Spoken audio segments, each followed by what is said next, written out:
Solo. Let's talk about expensive mistakes.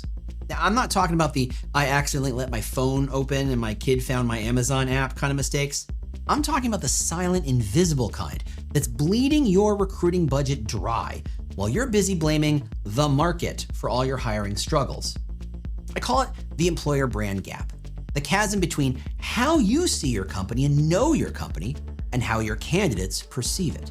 And it's probably costing you far more than you realize. Let me walk you through some of the disturbing math. For each critical role that stays open for an extra month, you're looking at lost productivity, project delays, team burnout, lost sales, and eventually revenue impact.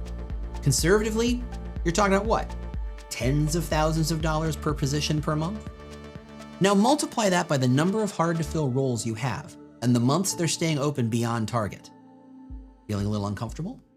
Now most seasoned talent acquisition leaders will revert to the big three. They'll pump more money into job boards, they'll spend more money on ads, or they'll go to the agency well and spend God only knows how much money. And all for what? If you're not saying anything interesting on your career site, on your job postings, on your LinkedIn, on your social media, what is spending more money to get more eyeballs on that boring thing you're saying supposed to achieve? Meanwhile, your competition doesn't seem to be having the same kind of problems. You don't see them every time you turn around with an ad or a job board somewhere. They don't seem to be following every TikTok trend just to generate a little excitement or attention. What if you got a comprehensive employer brand analysis examining all the major touch points in the candidate journey? What could we find? What if we found you thought that you were projecting an image of innovation and cutting-edge technologies, and your recruiting ecosystem was actually communicating conservative, rigid, and process-heavy? What if your career site content wasn't really aligning with your LinkedIn content or your job posting processes? What happens then? And when you're telling 3 different stories on 3 different channels, candidates can only decide that you must be making it up as you go along. Suddenly, any credibility you and your recruiters might have go out the window. Let's work under the assumption that you have an amazing workplace. Most companies have a pretty interesting workplace. What's interesting is that you think you're spending all this time, energy, and money telling the world how amazing your workplace is. Except no one knows it. Why? Because you're busy just telling the world you have an amazing workplace.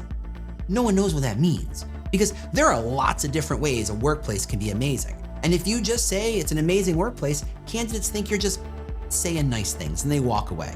You're not specific, you're not diving deep, you're not giving proof points about what you're actually offering. And in a world where there are a lot of open and available jobs, candidates are thrilled to walk away to look at other options. Now, I'm not you and I don't know where you're sitting right now, but I can guess a few things.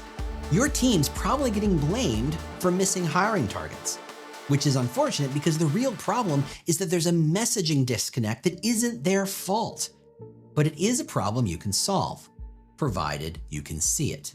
So let me ask you, how confident are you that your employer brand, that idea of why someone should choose you over all of their companies, is accurately reflecting what makes your company special? Because if there's a gap, and spoiler, there's almost always a gap, it's not just an abstract branding problem. It's a concrete financial drain that's gonna get worse every single day those roles are open.